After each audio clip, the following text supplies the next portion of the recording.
مدنی مذاکرہ ہے شریعت کا خزینہ، اخلاق کا تہذیب کا طریقت کا خزینہ۔ مدنی مذاکرہ ہے، مدنی مذاکرہ، مدنی مذاکرہ ہے، مدنی مذاکرہ، مدنی مذاکرہ۔ الحمدللہ رب العالمین والصلاة والسلام علی سید المرسلین، اما بعد فاعوذ باللہ من الشیطان الرجیم، بسم اللہ الرحمن الرحیم۔ الصلاة والسلام علیک یا رسول اللہ وعلی آلک واصحابک یا حبیب اللہ۔ الصلاة والسلام علیک یا نبی اللہ وعلی آلک واصحابک یا نور اللہ۔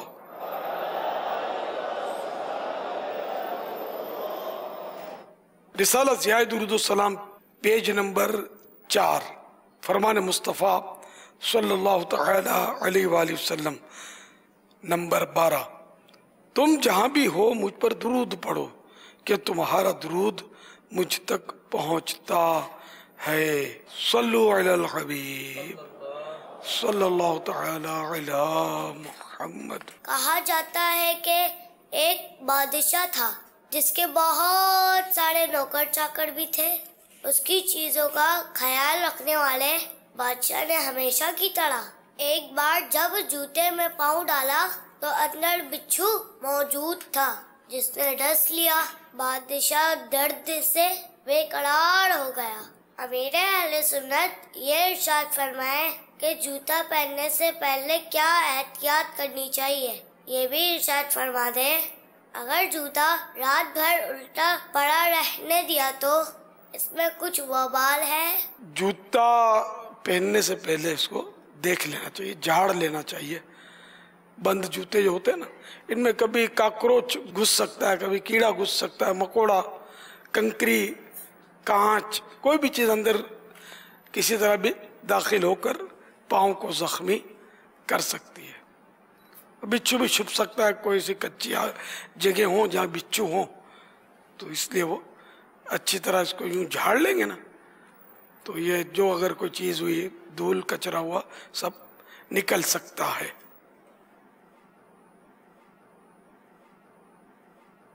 اور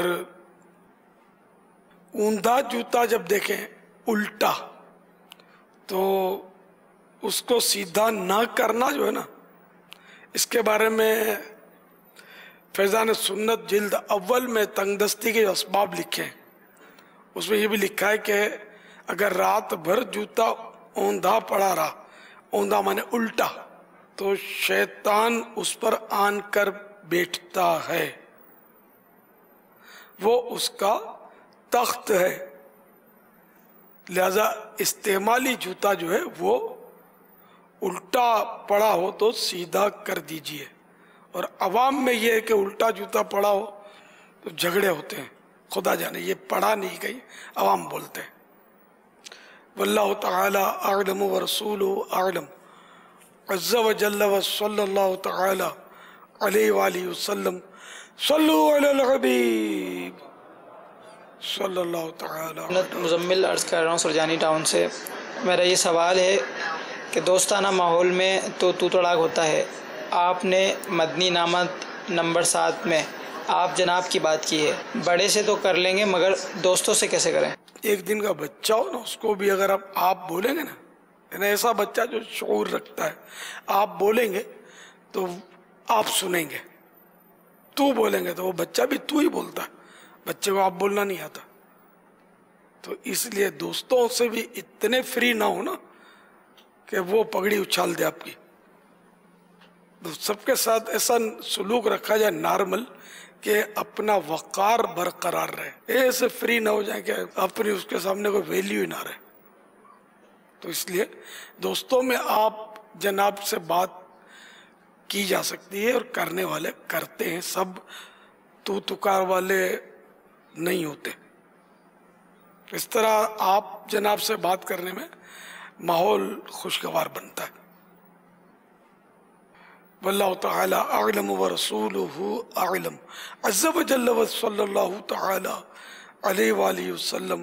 صلو علی الحبیب صلی اللہ تعالی علی محمد. میرا نام ظہیر احمد اتاری ہے. میرا تعلق ایئرپورٹ بنڈی کریم حیدر شاہ مظفر آباد کشمیر سے ہے. میرا امیر اہل سنت دامت برکاتہم العالیہ کی بارگاہ میں یہ سوال ہے، کیا روزے کے لیے نیت ضروری ہے؟ اور سحری کی مگر نیت بھول گئے، فجر ہو گئی، اب کیا کریں؟ روزے کے لیے نیت شرط ہے. اگر نیت نہ ہو تو صبح و شام کوئی بھوکا پیاسا رہے تو اس کو بھوک پیاس کے فوائد ہو سکتا ہے حاصل ہو ڈائٹنگ کے، لیکن روزے کا ثواب نہیں ملے گا.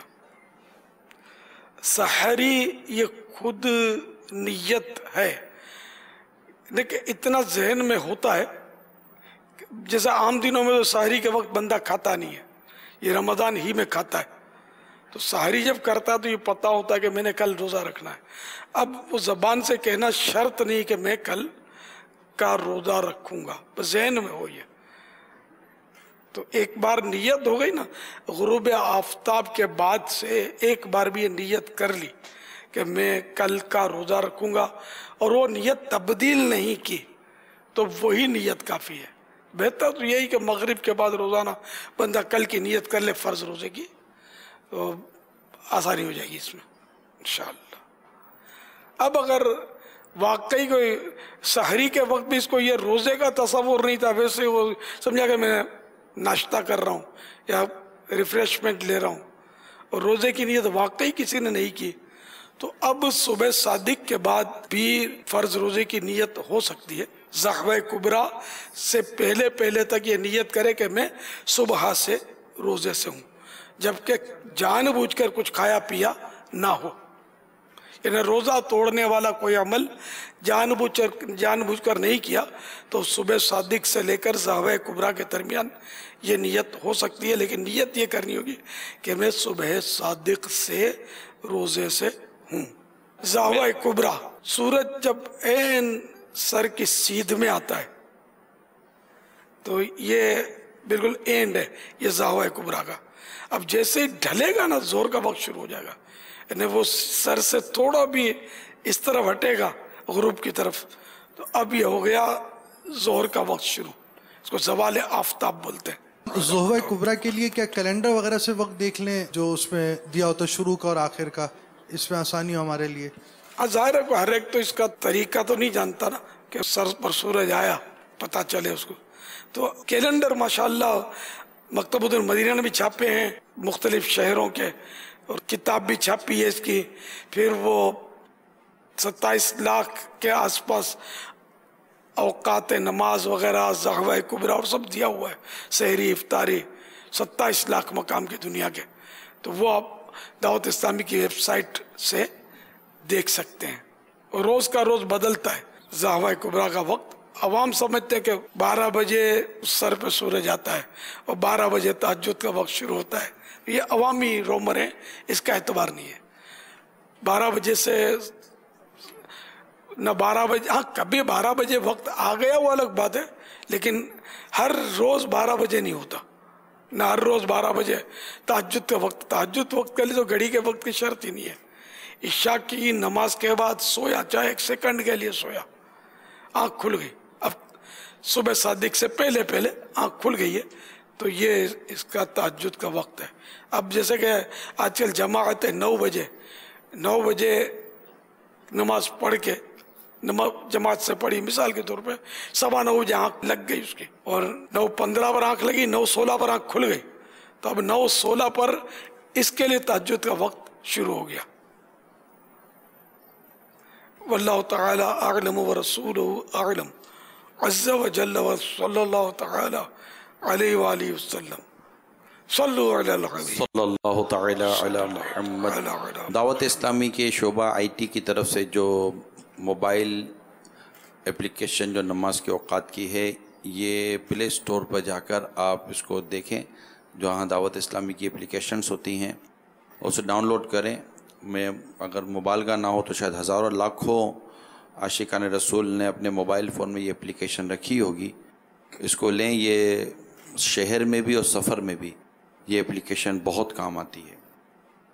امیر سنت کی بارگاہ میں عرض ہے، ہمیں لائیو چیٹ کے ذریعے جو ویب سائٹ پر ہے سوالات موصول ہوتے ہیں۔ یہ جمال اکبر ہیں زمزم نگر حیدرآباد سے، کہتے ہیں آج کل ایک عالمی بیماری جو بڑوں اور چھوٹوں میں ہو رہی ہے، کینسر، اور یہ پیدائشی بچوں میں بھی آج کل ہو رہی ہے، اس سے ہم لوگ کس طرح بچیں؟ اس کا علمی اور روحانی علاج بتا دیجئے۔ بیمار عابد پیج نمبر 40 پر 4 اوراد دکھیں اس کے روحانی علاج۔ ایک ہے اول آخر 11 بار درود ابراہیم اور درمیان میں سورہ مریم پڑھ کر پانی پر دم کیجئے، ضرورتاً دوسرا پانی ملاتے رہیے، مریض وہی پانی سارا دن پیے، یہ عمل 40 دن تک بلا ناغہ کرتے رہیے، انشاءاللہ عز و جل شفا حاصل ہوگی۔ یہ تو ان کے لیے جن کو کینسر کا مرض لاگو ہوا۔ اچھا، اب جس کو کینسر سے بچنا ہے، وہ سبھی کو ظاہر بچنا ہوتا ہے، اس کی ایک تو یہ کہ ایک جدید تحقیق کے مطابق روزانہ مناسب مقدار میں پستے کھانے سے پھیپھڑوں اور دیگر کئی قسم کے کینسرز کا خطرہ کم ہو جاتا ہے۔ کینسر پر کام کرنے والی ایک امریکی ایسوسی ایشن کے تحت کی جانے والی تحقیق کے مطابق پستے میں وٹامن ای کی ایک خاص قسم ہوتی ہے جس کے ذریعے پھیپھڑوں سمیت کئی اقسام کے کینسرز کے خلاف مضبوط مدافعتی نظام حاصل کیا جا سکتا ہے۔ یعنی کہ بچت کی وہ اس سے بچت کا نظام کینسر سے کیا جا سکتا ہے۔ یا مہیمنو 29 بار روزانہ پڑھا کریں، 29 بار یا مہیمنو، انشاءاللہ اس طرح کی بیماریوں سے بچیں گے۔ آج کل چکن گنیا بھی بہت بڑھ گیا ہے۔ اب چونکہ ہمارے تعلقات زیادہ ہوتے ہیں اور دعا کے لیے لوگوں کا رجحان ہوتا ہے دعا کروانے کے لیے، تو یوں اطلاع ملتی رہتی، اس کو ہو گیا، اس کو ہو گیا، اس کو ہو گیا چکن گنیا۔ اللہ پاک اس سے بھی محفوظ رکھے۔ یہ بھی بتاتے ہیں بہت تکلیف دہ۔ سویڈن سے ہے سوال، یہ یورپ کا ایک ملک ہے۔ کسی اسلامی بہن کو شادی کے بعد ماں باپ کی اہمیت کا احساس ہوا، شادی کے بعد وہ دوسرے ملک میں چلی گئی، اب وہ چاہ کر بھی ان کی خدمت نہیں کر سکتی، سالوں گزر جاتے ہیں وہ ان کو مل نہیں پاتی، ایسے میں وہ کیا کرے؟ کیسے اپنے والدین کی اہمیت بجا لائے؟ اب تو کمیونیکیشن بہت آسان ہے، ٹیلی فون وغیرہ کے ذریعے رابطہ تو ویسے بھی رکھنا چاہیے صلہ رحمی میں، ہفتے میں 1 بار 2 بار اب فون کر لیا کریں ماں کو، باپ کو، بھائی بہنوں کو، تو اس طرح بھی محبت کے رشتے قائم ہوں گے۔ اگر آپ کے پاس پیسہ ہے، گنجائش ہے، تو ماں باپ کو پیسے بھیج کر جتنا آپ خوش کریں گے اتنا ٹانگیں دبا کر نہیں کر سکتے ماں باپ کو خوش، پیسوں بولے 6، اور رقم بھیجتے رہے، ماں باپ خوشی خوش ہیں انشاءاللہ، دعائیں لیتے رہیں ان کی۔ واللہ تعالی اعلم ورسولہ اعلم عز وجل وصلی اللہ تعالی علیہ وآلہ وسلم۔ صلو علی الحبیب صلی اللہ تعالی علی محمد۔ یہاں تھوڑی بہت عرض یہ کروں گا، جیسے اگر کوئی اسلامی بہن کسی اور ملک میں ہے، اب شوہر بھی وہاں پر جیسے تیسے بیچارہ گزارا کر رہا ہے، کیونکہ باہر ملکوں کی حالتیں اتنی بہتر نہیں ہوتی بقیوں کی، اب وہ وہاں بیٹھ کر اپنے شوہر کے ساتھ مجھے ماں یاد آتی ہے تو مجھے ابو یاد آتے ہیں، ہم کہاں آ کر پھنس گئے، ہم یوں نہیں کر سکتے، ہم یوں نہیں کر سکتے، اس میں اگر وہ شوہر کو تکلیف کا سبب بنتی ہے، اس کی دل آزاری کا سبب بنتی ہے، وہ کہ میں یہاں بیٹھا ہوا ہوں، میں بھی ماں باپ سے دور ہوں، ہم کما رہے ہیں، ہم یہ کر رہے ہیں، وہ کر رہے ہیں، مگر گھر کا ماحول ڈسٹرب ہو رہا ہونے کے اندیشے رہتے ہیں کہ وہ جب دیکھو اپنے ماں باپ ہی کا تذکرہ کرتی رہے گی، تو کیا ایسے میں اس کو کوئی حکمت عملی اختیار کرنی چاہیے اسلامی بہن کو؟ ظاہر ہے ویسے بھی ہے، اپنے ماں باپ کا تذکرہ سسرال میں کرنا بھی فساد کا باعث ہو سکتا ہے، تو صبر کرے بس، اور شوہر کو آپ کے ماں باپ سے کیا دلچسپی، تو جس کو دلچسپی نہیں ہے اس کے سامنے اس طرح کے تذکرے اس کے لیے بوریت کا باعث ہوں گے. پھر آپ کے ازدواجی تعلقات جو ہے نا آپس میں یہ ڈسٹرب ہوں گے, خراب ہوں گے, فاصلے بڑھیں گے. تو اس لیے مطلب بس صبر کریں. اور یہ مطلب کھوٹی کھوٹی پنچات ہوتی ہے, اتنی اہمیت ہوتی نا تو وہ رخصتی یا رخصت وغیرہ آتی ہی نہیں. اب آ گئی تو ٹھیک ہے, بلکہ اگر شادی کسی غیر ملکی سے کی ہے اور اب طے بھی ہے کہ یہ لے جائے گا باہر ملک, اب اڑی کر جا کے میں نہیں آتی, تو یہ عورت شوہر کے حقوق اتنے زیادہ ہیں, خصوصاً ازدواجی معاملات میں تو اس کے حقوق جو ہے نا ماں باپ سے بھی بڑھ کر ہے. اس کی اطاعت ہی کرنی ہے جب تک حکم شریعت کی وہ خلاف ورزی نہ کرے. تو شوہر کی اطاعت نہیں کرے گی نا تو گھر چلے گا نہیں. تو اس لیے وہ قفل مدینہ لگا رہے گا انشاءاللہ عز و جل. صلو علی الحبیب صلی اللہ تعالی علی محمد. محمد اشفاق ہیں, سوشل میڈیا کے ذریعے سوال کیا ہے, ہم جس طرح پانی کی کلی کر سکتے ہیں تو کیا دودھ یا شربت وغیرہ کی بھی کلی کر سکتے ہیں؟ تو بلا ضرورت اگر دودھ اور شربت کی ویسے بھی بغیر روزے کے بھی کلی کی تو یہ تو اسراف ہوگا نا. ہاں کوئی علاج کے لیے کیا تو وہ اس کی الگ صورت ہوگی, کہ روزے میں تو نہیں کر سکتے کیونکہ اس کے تو اجزاء جائیں گے حلق کے نیچے, ہے نا, دودھ کی کلی کی, شربت کی. تو اگر اجزاء چلے گئے, حلق میں مزہ محسوس ہوا تو روزہ ہی ٹوٹ جائے گا. اب پانی کو بھی بچانا ہے, پانی کو بھی کلی کر کے اس کو نکال دینا. یہ نہیں کہ تھوڑا سا پانی بچا رہا, ٹھنڈی ٹھنڈی تھوک کر لی اور اس کو نگلتے رہے. واللہ تعالی اعلم ورسولہ اعلم عز و جل و صلی اللہ تعالی علیہ وآلہ وسلم. صلو علی الحبیب صلی اللہ تعالی علی محمد. یہ سوال آپ سے کر رہے ہیں کہ آپ مدینہ منورہ زادہ اللہ شرف و تعظیماً کی قرآن اندازی میں 12 نام پکارتے ہیں اور صرف ایک کو مدینہ کا ٹکٹ ملتا ہے, تو کیا اس طرح باقیوں کی دل آزاری نہیں ہوتی ہوگی؟ بے قراری بڑھتی ہے اس سے. دل آزاری اور بے قراری میں فرق ہے. میرے دل کو درد الفت وہ سکون دے الہی, میری بے قراریوں کو نہ کبھی قرار آئے. اس کو دل آزاری تھوڑی کہتے ہیں, نہ ایزا کہتے ہیں. اس میں بھی مزہ آئے. نہ سب کو دینا کوئی ضروری ہے, ہم ایک ہی کا تو اعلان ہے ہمارا 12 میں سے, تو ہم یہ تو ہزاروں میں سے ایک جو منتخب کرتے, تو پھر جس کو نہیں ملا کیا ان کی سب کی ہزاروں کی دل آزاری کی ہم نے, کیا 11 کی کیوں؟ صلو علی الحبیب صلی اللہ تعالی علی محمد. اتنا پیارا شعر آپ نے. میرے دل کو درد الفت وہ سکون دے الہی, میری بے قراریوں کو نہ کبھی قرار اب میری تو آواز بھی بے قرار ہے.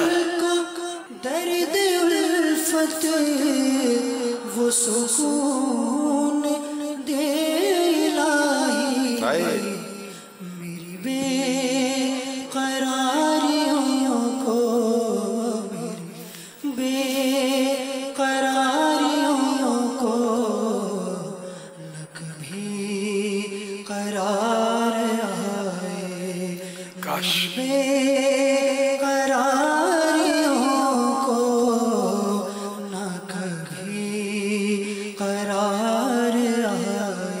ماشاءاللہ. صلو علی الحبیب صلی اللہ تعالی علی محمد. اگر ہم سفر میں ہوں اور اذان کی آواز نہ آئے تو اب روزہ کیسے کھولیں, کب کھولیں؟ یہ تو یوں کہوں تو جیسے کہ میں بچپن سے یا لڑکپن سے چلا رہا ہوں کہ روزے کا تعلق اذان سے نہیں ہے. ایسے ملک میں چلے گئے, ایسے شہر میں چلے گئے جہاں خدا نہ خاصہ کوئی مسجد ہی نہیں ہے, کافروں کی اکثریت روزہ کب کھولیں گے, کب بند کریں گے. تو اذان کا تعلق روزے سے ہے کب؟ اذان کا تعلق تو نمازوں سے ہے, اور وہ سارا ہی سال اذانیں دی جاتی ہیں, کوئی رمضان میں تھوڑی دی جاتی ہیں. تو اس کے لیے گھڑی گھنٹے کا اپنا حساب کتاب جو بھی ہے وہ درست ہونا چاہیے. اور اب تو ماشاءاللہ دعوت اسلامی ویب سائٹ پر یہ سحر و افطار کے, نمازوں کے سارے اوقات دیے ہوئے ہیں, تو اسی سے آپ معلوم کر لیں اور